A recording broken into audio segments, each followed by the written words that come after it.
Okay, समजा एक body आहे. ओके, आणि हे एक रेफरन्स आहे. दिस is horizontal axis.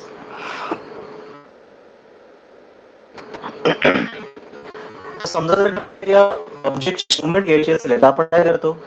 What is the formula for movement? What is the equation of the movement?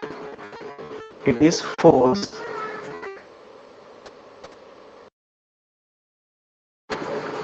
multiplied by perpendicular distance. This is the movement. This movement is also termed as the first movement.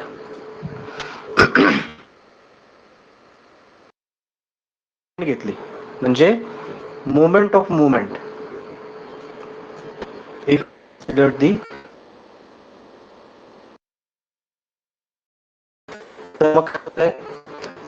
force multiplied by perpendicular distance.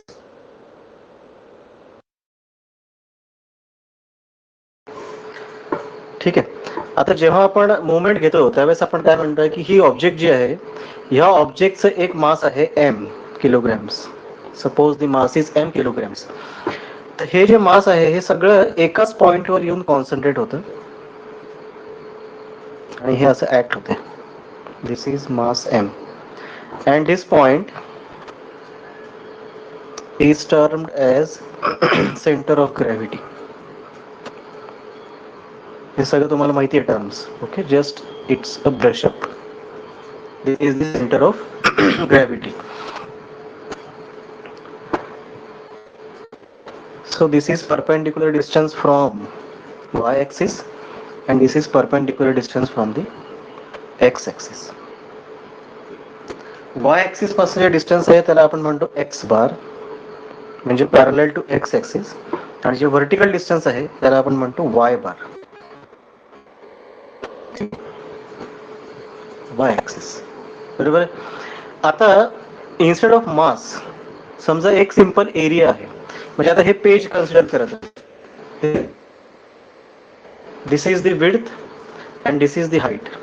आता याला thickness आहे का? या पेजला thickness आहे का? आहे, पण इतकी निग्लिजिबल आहे.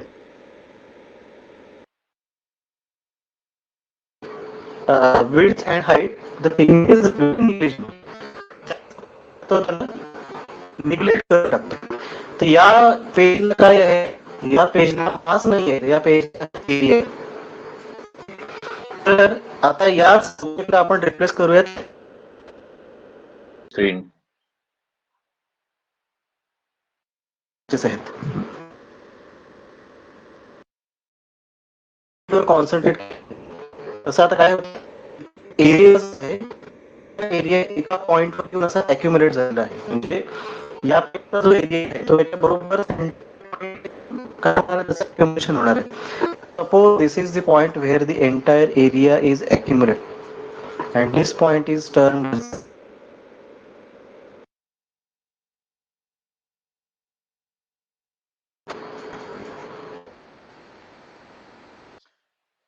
Hello hello. force आहे. So instead of force now we will consider the area. So this is area. याचा जो एरिया आहे A,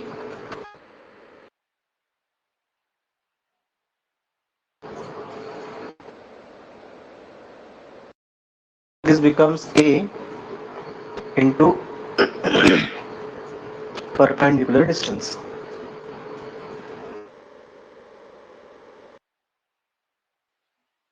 ह्या मुवमेंटला फर्स्ट मुवमेंट म्हटलं होतं.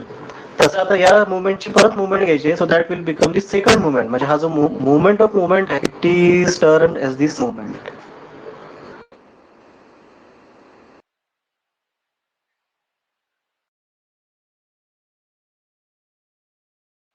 मुवमेंट तर खूप डिस्टर्बन्स आहे, ब्रेकअप होते, आवाज पण येत नाही आणि स्क्रीन पण जाते बरेच वेळेस.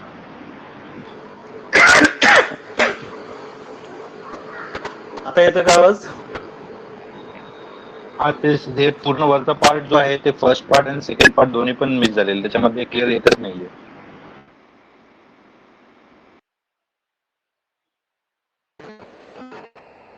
तुमचा व्हॉइस पण ब्रेक होते.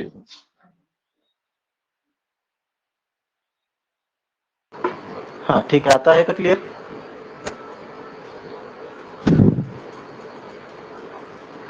तर ही मुवमेंट आहे area into perpendicular distance. So area into perpendicular distance again multiply by the perpendicular distance.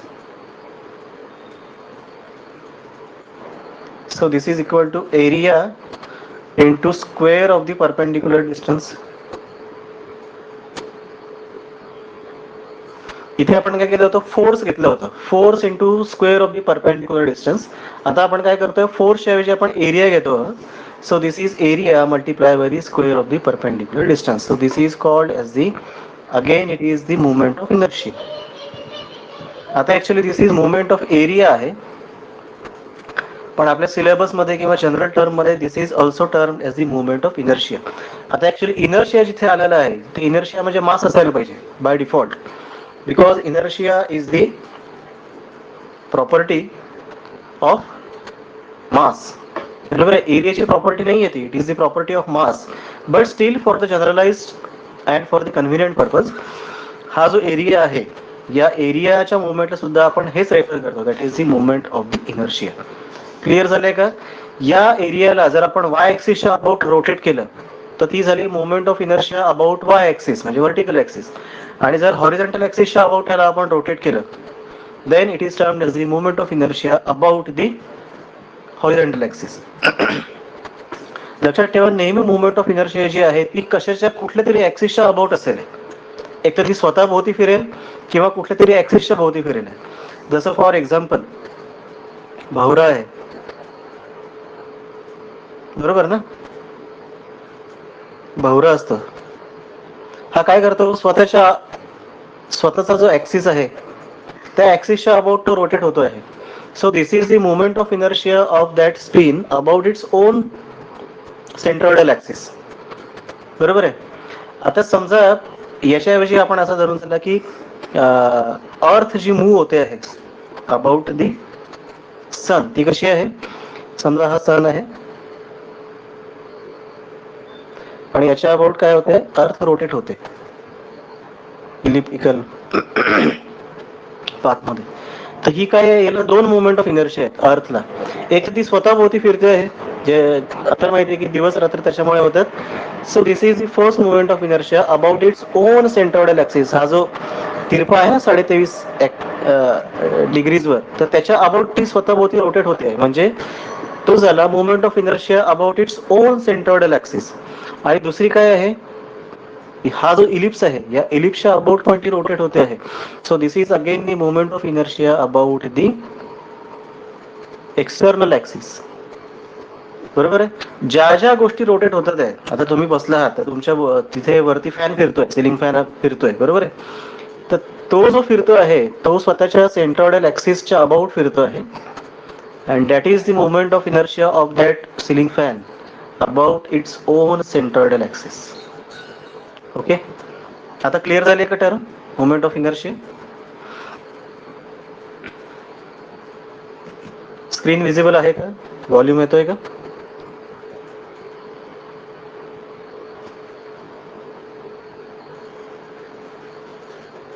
हा ठीक आहे, स्क्रीन जरा अनम्यूट करून सांगा. हा बोला सर. स्क्रीन विजिबल मला येते जाते कंटिन्युअस, आणि व्हॉइस पण डिस्कनेक्ट होते कंटिन्युअसली. बरं, ओके ठीक.